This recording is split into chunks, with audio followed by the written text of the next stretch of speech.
Per decenni di Jean Jacquemin non si seppe quasi nulla. Fu lo studioso Jean-David Joumeneu-Lafond a riportarla alla luce nel 2003 in uno studio che restituì dignità e fascino a una figura dimenticata. Fino ad allora la sua arte sopravviveva solo in pochi pastelli, visi malinconici, assorti, quasi spettrali. Nata nella seconda metà dell'Ottocento, Jeanne giunse nella Parigi del fin de siècle in un clima di fermento artistico e spirituale. Nel 1881 sposò Édouard Jacquemin, disegnatore del Musée d'Histoire Naturelle, molto più anziano di lei. Fu proprio lui a introdurla negli ambienti bohemiens e a incoraggiarne il talento. Non solo pittrice, Jeanne fu anche scrittrice. Nel 1890 pubblicò articoli sulla rivista Art et Critique, dove affrontava temi artistici e filosofici con una sensibilità già profondamente simbolista. Era una donna libera, indipendente, anticonformista in un mondo ancora dominato dagli uomini. Poco dopo Jeanne conobbe l'incisore Auguste Lauset. Insieme si stabilirono a Sèvres in una casa piena di oggetti sacri, croci, vesti liturgiche, reliquiari, un luogo sospeso tra misticismo e arte, frequentato da scrittori e poeti. Nel 1898 però Lauset morì di tisi, lasciandola in un profondo dolore. Tra il 1892 e il 1895 Jean Jacquemin espose regolarmente nella Galleria Le Barque de Boutteville, cuore della Parigi simbolista. Le sue opere colpirono il pubblico con l'intensità spirituale dei volti, quasi visioni interiori. Nel 1897 presentò anche uno studio per Salomè, un tema prediletto dai simbolisti in bilico tra sensualità e sacralità. Scrittori come Joris Karl Huysmans e Georges Rodenbach rimasero stregati da lei.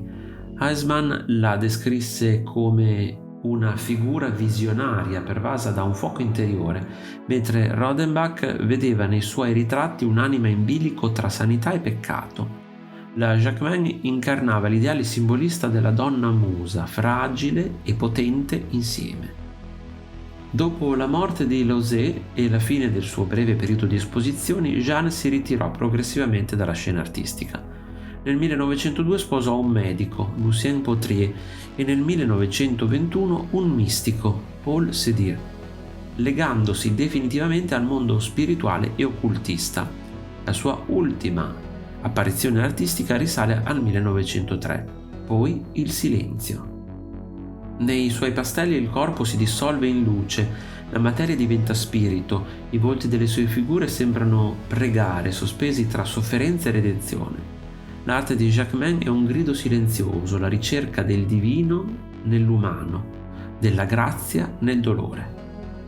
In un movimento dominato da uomini, Jean Jacquemin rappresenta una delle rare voci femminili autentiche del simbolismo francese. Con la sua vita segnata da perdita, solitudine e visione mistica, anticipò temi che oggi potremmo definire moderni: l'identità, la libertà interiore, la spiritualità del corpo.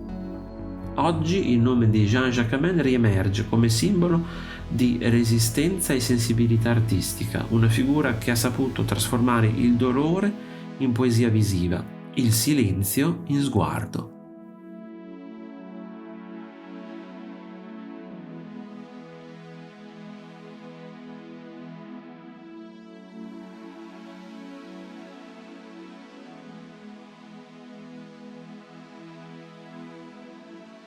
Se ti è piaciuto il video, iscriviti al canale, lascia like e condividilo con i tuoi amici.